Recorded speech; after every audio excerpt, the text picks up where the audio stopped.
కన్యా రాశి. ఈ రాశిలో ఉండే విద్యార్థులకు మెడికల్, ల్యాబ్ టెక్నాలజీ రంగాలలోనూ అభివృద్ధి కనబడుతోంది. ఉద్యోగస్తులకు వేగంగా ఫైల్స్ ముగించడంలో మీరు ముందు ఉండే అవకాశాలు కూడా ఎక్కువ కనబడుతున్నాయి.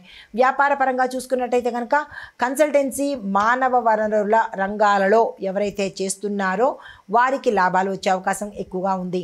వ్యవసాయదారులకు చూసుకున్నట్టయితే కనుక పంటలు వేసేటప్పుడు చాలా జాగ్రత్తలు తీసుకొని విత్తనాల ఎంపికలోను, పురుగు మందుల ఎంపికలోను జాగ్రత్తలు తీసుకోండి. ఆర్థిక లావాదేవీలు జరిపేటప్పుడు జాగ్రత్తలు తీసుకుని నడపండి, మోసపోయే అవకాశాలు ఎక్కువగా కనబడుతున్నాయి.